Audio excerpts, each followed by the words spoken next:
Hi guys, welcome back to my channel. This is your girl IJ. So today I have a video for you guys, and it is different from the normal makeup or hair video that I normally do. So today we'll be talking about pregnancy and fibroids. Yes, pregnancy and fibroid. Now I feel it so deep in my heart to do this video because I think that me speaking out, it's going to help somebody who might be going through the same ordeal that I went through, or who might know somebody that is going through the same problem, so that they know exactly how to handle it. So like I was saying, so I decided to talk about pregnancy and fibroid. Those who know me, or most of my friends who know me, they know I have two kids. I have two little boys, MJ and Jaden. And MJ is 2 years old and Jaden is 1 year old. So yes, they're very close. They're very close. Yeah. So when I was pregnant with MJ, I did not know I had fibroid. I didn't know until when I went for my first ultrasound. So when I got to the doctor's office and she started doing the whole, scan thing on my tummy, and she was like, "Do you know you have fibroids?" I'm like, "Fibroids?" I said, "I have no idea about that." She was like, "Well, it's nothing to worry about. It's out of your uterus, so which is a good thing." Now, for those of you who are in the medical field, you know that fibroids can be located in different areas around your uterus. They are those that are found in the inside. Okay, it's just like, let me say, this is your uterus, right? And it has an opening. So you have some fibroids that are located inside your uterus. You have some that are located in the lining of the uterus. You have some that are located outside the uterus. So my fibroids, let me not say my fibroids. So the fibroids that are in me are located outside my uterus, which is a good thing. Why did I say that? Now, when the fibroids are located outside your uterus, the tendency that they will compete with the baby's blood supply is very slim, and the tendency that they might easily cause you to abort is very slim. But when the fibroids are in your uterus, they can cause an abortion. Yes, they can cause you to abort the baby. Because if we understand the physiology behind fibroids, they compete with the baby for space, and they also compete with the baby for blood supply, because they feed on blood supply. Yes. So let me get away from all of that physiology and anatomy. So the fibroids that are in me are outside my uterus. So that was why the doctor was like, "Oh, it is a good thing, because then you don't have a problem of it affecting the baby in any way or trying to compete with space with the baby." So I was like, okay, you know what, that is cool. So throughout my pregnancy, it wasn't easy at all. It wasn't easy. My first trimester was okay. I had no problems, nothing at all. The second trimester, towards the end of the second trimester, that is when I started having issues. Not about bleeding, not about any other thing, but pain. I mean pain, serious pain. Pain that is just like labor pain. Now, in my second trimester, I didn't even know that was going to happen. Now, for those of you who know me, I'm in the medical field. I am a nurse. So I have seen pregnant women with fibroids who have been delivered upon and they never ever complain about pain. So when I started having the pain, I decided to research, to educate myself some more, only for me to realize that about more than 20% of women normally have fibroid pain with pregnancy. About less than 80% of them do not have it. From when I last checked, that was about 2 years ago, 2 years ago. 2 years ago. So in the middle of the night, I started having this excruciating pain, like serious pain underneath my tummy. It was so bad that I couldn't sleep. So I thought it was just like a normal thing. But as the night was passing by, the pain kept on increasing such that I couldn't hold it anymore. I was virtually kneeling on my bed because I couldn't lie down. There was no other position that was comfortable. So it caused me to like go to the bathroom every time to pee. So I was like, I don't know what is happening, but I can't take this pain anymore. We have to go to the hospital. So I shook my husband and he got up. I'm like, babe, I cannot take this pain anymore. This is more than just normal cramps. It is more than normal cramps. So we went to the hospital that night and the doctors did everything. Yes, they knew did the scan and everything. They said, yes, I have fibroid. But they couldn't place their hand on where the fibroid was coming from. So from that night right up to like it was almost 24 hours, they didn't know what was going on. They did the ultrasound, they did an MRI. I didn't eat anything from when I got to the hospital because at some point they thought maybe I had appendicitis. Because the moment you touch my belly, Jesus Christ, the pain that I will feel. And for those of you who know about appendicitis, there is this thing they call rebound tenderness. When they touch the belly of somebody who has fibroid, who has appendicitis, they feel this excruciating pain. So they thought maybe it was, appendicitis. So they went ahead, they did the MRI. They realized that my appendix was fine. It was not swollen. It was not inflamed in any way. So now they are calculating and thinking about what might be the problem. So they said, well, IJ, you're not going to eat anything until we figure out what is going on. We might carry you for surgery. I'm like, surgery for what? I'm pregnant? You can take me for surgery. My baby in there. What am I going to do? So they're like, well, we're still looking at the various options to see exactly what the problem is. So there I am lying on the bed just praying to God, God, help me with this. Now by then they'd already given me some pain medication, so I was, feeling a little bit relieved. But every time I get up from the bed, boy, he needed to see me. I'm like bending over in order to walk, to go to the restroom. I'm like, nurse, can't you just give me a bedpan or something? Let me pee in it so that I don't have to be going to all of this. But, at the thought of it, I'm like, no, I don't want to pee in a bedpan. The hospital, I kind of thinking. So finally, a gynecologist came and he checked me and was like, oh, that they 80% think that it's the fibroid that's causing the pain. I'm like, what? Fibroid causing pain? I've never ever known about that. I've never ever heard about that. So the doctor was like, well, that's what they think it's causing the pain. So I was like, so what are we going to do at this point? Because I know for sure I'm keeping my baby. I don't know about, So they said, okay, you have to take some pain medication so as to take you through their pregnancy. This is just the second trimester. You have the third trimester. So when I read about it online, most of the articles that I read, they said that the pain is normally in the second trimester, not in the third trimester. So I was like, I told myself that, well, if I can go through the second trimester with the help of pain medication, then I should be fine. The third trimester should be okay. So I was taking the pain medication. They gave me a pain medication called,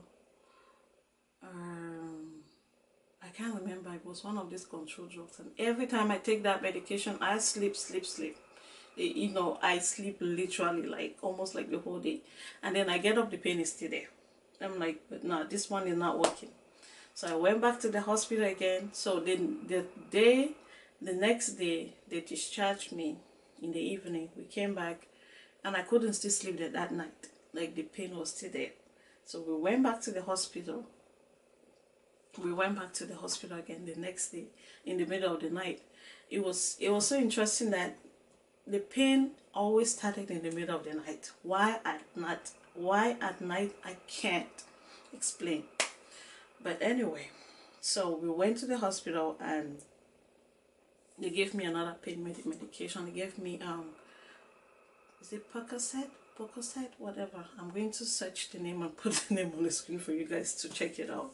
So it's also a pain medication, so that worked really good. I was excited when they gave me that, because I was like, you know what, this pain is just too much for me. Anyhow, so I was on that pain medication throughout my pregnancy. Yes, on pain medication, control drug for that matter. You know, when you talk about control drug and the baby, it's not good, because it can cause the baby to be very drowsy, and the baby can sleep, and you might not even feel the baby move and all of that. So that was another thing they were thinking, like, you know. But another medication that is effective for fibroid pain is ibuprofen, but they cannot give that medication, or they give it with caution if the patient can control themselves while taking it, because ibuprofen is teratogenic at some point in pregnancy. So the doctors, they try as much as possible not to give you at all. So I was on Percocet, whatever it is called. So I was on it for some time. So when the pain actually stopped,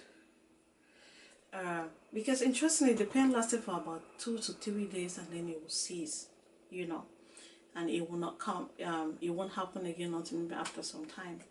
So the second time I had pain, I went to the hospital again. They did the same thing, and they explained to me, oh, you know, it's because of the fibroid, you're having all this pain, so da. I said, wow, yeah, I understand. So we continue on the pain medication. The third time I had the pain, this was in my 3rd trimester.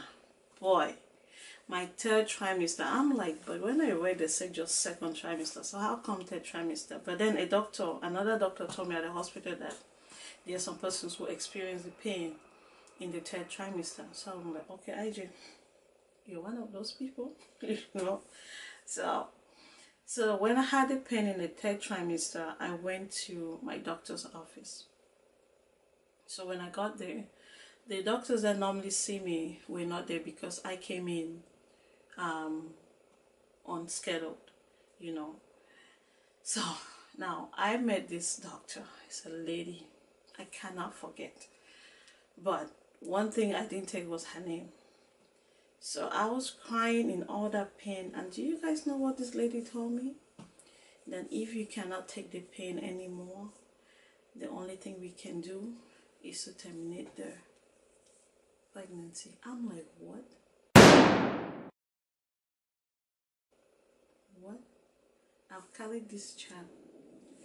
First trimester, 2nd trimester, I'm in the 3rd trimester, about to have this baby, and you're telling me the only thing you can do for me, or the last alternative you have, is to abort my baby? You must be nuts. Seriously. No, in that pain, I couldn't even talk. Like, I just sat there, and tears just started coming up. I was crying. My husband followed the lady outside. I don't know what they were talking about, you know. I didn't even care. So I just told myself that, boy, by the time I get home, I'm going on my knees, and Jehovah God that delivered me from my mother's womb will deliver this baby. So I came home, I prayed my life out. For those of you who don't know God, please give your life to Christ here, because God is the father of it all. Trust me. I prayed about it, locked myself in the room, prayed about it, and God heard my prayer. I didn't have no pain until I had the baby. Yes, I didn't have no more pain until I had the baby. Now, that was a testimony for me, because I remember one time one of my doctors back in St. Kitts told me that, we're just talking, that she had her baby so late, and it was because she took out her fibroid, that if she had just listened to what her gynecologist was telling her, then she wouldn't have been in this situation. Because apparently when she learned that she had fibroids, she went ahead and did surgery and took it out. Taking it out causes a scar in the womb or in your uterus. And when there is that scar, it becomes very difficult for the egg to implant. So please, I am telling you guys, out of experience and out of others' experience that I have heard, when you have fibroid and you're thinking of getting pregnant, unless it is life and death, do not, I'm saying this with every strength in me, do not try to take it out. Leave it in, have your babies, then you can take it out. Mine is still inside. I didn't take it out. Yes, you can deal with it. If you cannot, if the doctor say, well, it's something that has to be taken out, fine. But if the doctor says that it's not something that you have to take out now, you can have your babies, go ahead and have your kids. It's in there, it's not causing you any pain when you're not pregnant. So please do not even put yourself through that stress, because at the end of the day, you will blame yourself for doing it. I know of many people who do not have babies now because they took out their fibroids. Yes, people who have gone 10 good years, 10 years without a child because they took out fibroid. So if you want to take my advice, good. If you don't want to, fine. Have your own experience, then you can talk about it. Yes. So anyway, so I had MJ naturally with no problems, with no fibroid whatsoever. So that's how I had. But the funny thing is, when I was going through that pain, I told myself, I am not getting pregnant again. This one is it. You know, at times when you're young or when you're still growing up, you're like, okay, I'm going to have 4 kids, I'm going to have 3 kids, you know, maybe 5, maybe 2. You don't know what's going to happen. So I told myself I wasn't going to get no more kids. But after I had MJ, the way it was, the way the delivery was so easy. I mean, easy because I had to pay medication. I'm not one of those who that's going to claim and be like, oh, I'm super makia, I'm not going to take no pain medication. No. By the time my water broke, thank God for me, my water broke. I wasn't having no pain. But by the time they gave me that their drip, the thing was dripping. The pain started coming. Boy, I started looking for a doctor for pain medication. Me, when it comes to pain, I take my medication and I sit me quiet. I'm not going to claim my mother who delivered 6 with no pain medication. If my mother had pain medication, she would have taken it. Am I right? Ask your mom. So anyway, I decided to have the second one like quick. So immediately MJ was, I'm like, okay, I'm ready. But anyway, I didn't even know I was pregnant until when I was trying out something and I said, okay, let me just check if I'm pregnant. So because my period came, it was so irregular. It wasn't regular at all. So I didn't know if I was or not. And I'm like, okay, well, whatever happened. So I decided to check and boom, I was pregnant again. Yeah. So MJ and Jaden are just like 1 year and a month apart. But it was good for me. God bless my heart, save my soul. Because the prayers that I made to my God, God answered me. God answered me for this one. This one, there's no shakala inside. This one is not man-made. This one is Jehovah God that did it for me.